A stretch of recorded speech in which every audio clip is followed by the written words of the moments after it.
Olá, tudo bem? É uma alegria muito grande estar com você hoje para um estudo especial e o tema de hoje é o Espírito Santo e o conflito. O Espírito Santo é um ser extraordinário, maravilhoso. A Bíblia fala dele de ponta a ponta.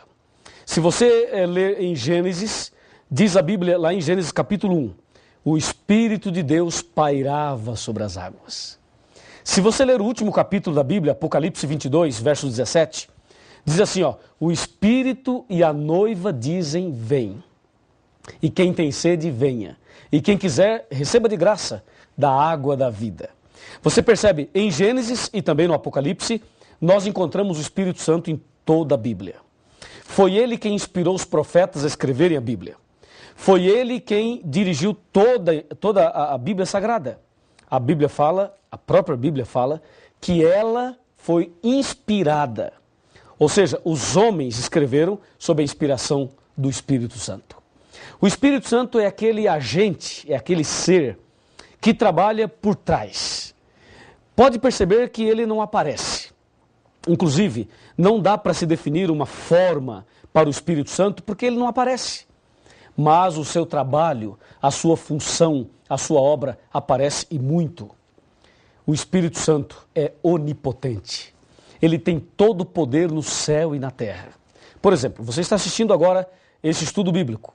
Isso é obra do Espírito Santo. Você veio aqui hoje estudar esse assunto comigo. Isso é obra do Espírito Santo. Ele é onipotente. Ele é também onipresente, isto é, ele pode estar presente em todos os lugares ao mesmo tempo.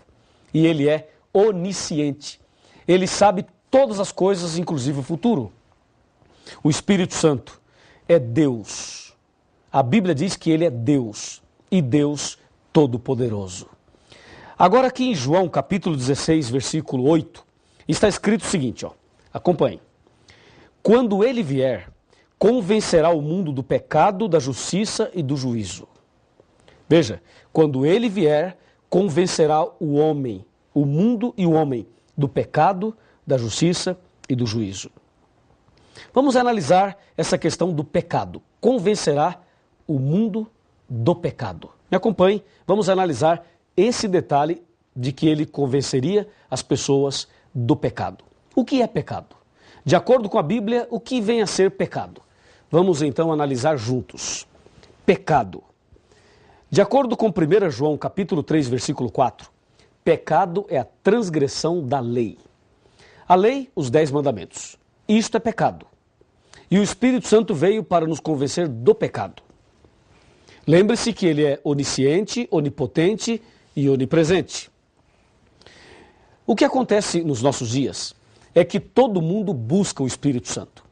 As pessoas, as igrejas, os jovens, os adultos, as crianças, todos buscam o Espírito Santo. E cada um busca de um jeito. Uns sobem na montanha, outros vão à igreja, outros em casa, outros saem aí nas vigílias, em jejum, e todos querem receber o Espírito Santo. A primeira coisa que tem que ficar muito clara é o seguinte: quem é o Espírito Santo? É uma energia? É uma força? É um pensamento positivo? Ou é uma pessoa? Para muitos segmentos religiosos, o Espírito Santo é uma energia. Para outros, ele é a glória de Deus. Para outros, ele é um pensamento positivo. E para outros, ele é um vento. Mas, de acordo com a Bíblia, ele é uma pessoa que anda, que fala, que ensina, que convence. Ele é um mestre, é uma pessoa. Então, como podemos receber o Espírito Santo se ele é uma pessoa? Será que ele entra dentro da gente? Como é que funciona isso? A Bíblia diz que ele veio para nos convencer do pecado. O problema é o seguinte: a pessoa que está em pecado não pode ser cheia do Espírito Santo. Mas o Espírito Santo trabalha com todos. Acontece que o Espírito Santo faz um trabalho externo e um trabalho interno. O primeiro trabalho dele é interno, para fazer uma limpeza em nossa consciência, em nosso coração.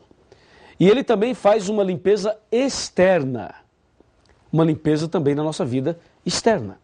E aí é importante você entender como é feito esse trabalho, essa obra, esse milagre do Espírito Santo.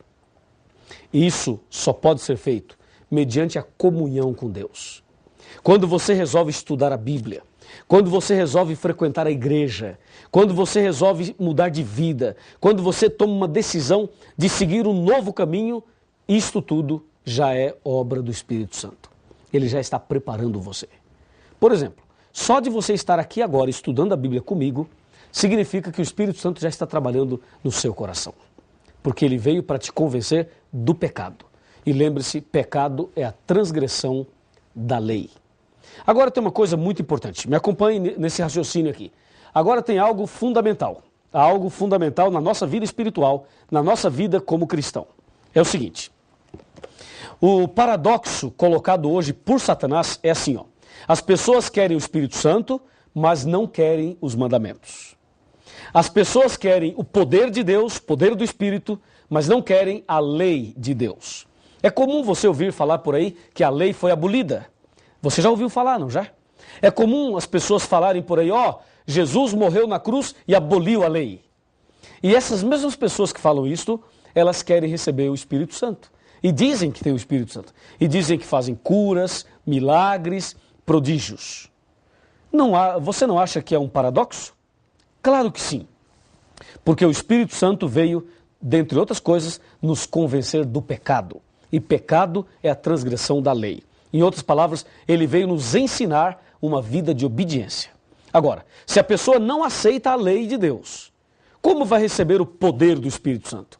Se lá em Provérbios 28, versículo 9, diz: aquele que desvia os seus ouvidos de ouvir a lei, até a sua oração será abominável.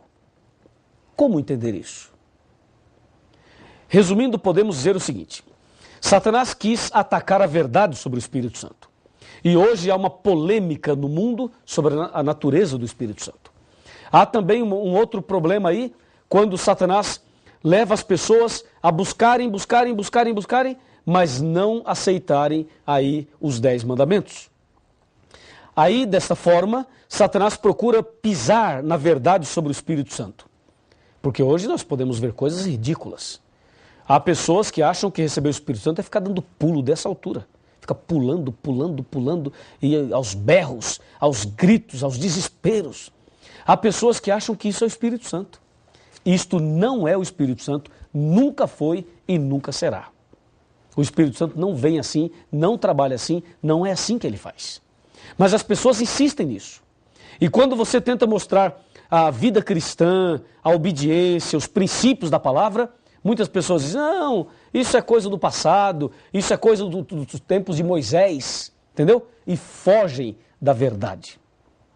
Muito cuidado, porque aquele que foge da verdade, aquele que não aceita os 10 mandamentos, não pode receber o poder do Espírito Santo e mais, até a sua oração será abominável. Aí você pergunta, Pastor Luiz, quer dizer então que quem não aceita os 10 mandamentos não deve nem orar? Não é assim também. A pessoa pode e deve orar. Mas como?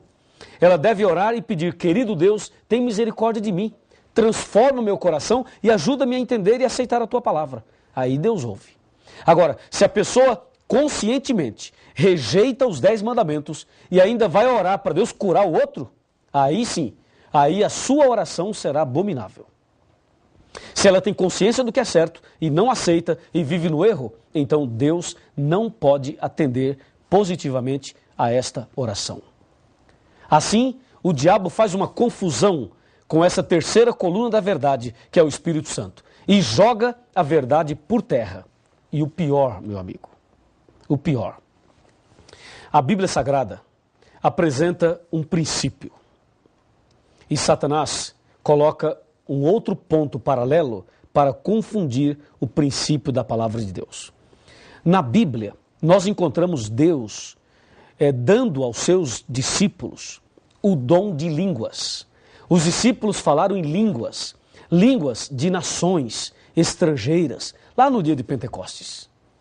Mas hoje, percebemos uma contrafação quando muitas pessoas falam numa língua que não é língua de nações. São línguas estranhas.